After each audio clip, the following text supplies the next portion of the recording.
காமராஜர் ஐயா ஒரு மாநாட்டில் வச்சு பேசிகிட்டு இருக்கும்போது, அப்போது ஜனசங்கம்னு சொல்லுவோம். இப்போ பாரதிய ஜனதா கட்சி இருக்குல்ல, அப்போது ஜனசங்கம் கட்சியாக இருந்தது. அந்த கட்சி உறுப்பினர்கள் பசுவதை தடை சட்டம் கொண்டு வரணும்னு காமராஜர் ஐயாட்ட ஒரு கோரிக்கை வைக்கிறாங்க.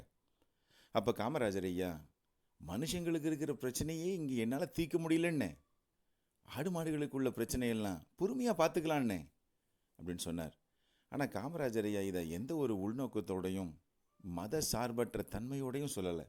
இதை தவறாக புரிஞ்சுக்கிட்ட ஆர்எஸ்எஸ்காரங்க நவம்பர் 7 1966 பசுவதை தடை சட்டம் கொண்டு வரதுக்கான போராட்டத்தில் இறங்கினாங்க. நாடு முழுசும் பயங்கரமான போராட்டம். இதை சாதகமாக பயன்படுத்தின ஆர்எஸ்எஸ்காரங்க காமராஜர் ஐயாவோட வீட்டை சுற்றி வளைச்சி அவரை பெட்ரோல் ஊற்றி கொளுத்தலான்னு சுற்றி தீ வச்சு கொளுத்தி விட்டுட்டாங்க. அங்கே வந்த புகை மூட்டத்தை வச்சு தான் காவலர்கள் வந்து காமராஜர் ஐயாவை மீட்டு கூட்டிகிட்டு போனாங்க. போகிற வழியில் கூட காமராஜர் ஐயா என்ன சொன்னார் தெரியுமா? நான் வேணா அவங்கக்கிட்ட ஒரு தடவை பேசி பார்க்குறேன்னே, மனுஷங்க தானே, ஏதோ ஒரு தப்பான முடிவு எடுத்துட்டாங்க, நாம் பேசினா எல்லாம் சரியாயிரும்னே அப்படின்னு காமராஜர் ஐயா சொன்னாங்க. ஆனால் அங்கே உள்ள காவல்துறை அதிகாரிகள், ஐயா நிலைமை ரொம்ப மோசமாக இருக்குது, அவங்க கடும் கோபத்தில் இருக்காங்க, இப்போ நீங்கள் பேசுனீங்கன்னா சரி வராது ஐயா, வாங்க போகலான்னு கூப்பிட்டாங்க. இருந்தாலும் காமராஜர் ஐயா அறகுற மனசோடையே போனாங்க.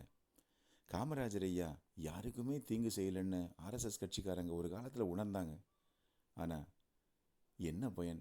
அன்னைக்கு அவங்க வச்ச தீயில காமராஜர் ஐயா இறந்துருந்தா யோசிச்சு பாருங்களேன். காமராஜர் ஐயாவை புரிஞ்சிக்கவே முடியாதுங்க. அவர் எந்த ஒரு விஷயம் பண்ணுறதா இருந்தாலும் உங்களுக்கு தப்பாக தோணுச்சுன்னா அதில் கண்டிப்பாக அப்படி இருக்காது.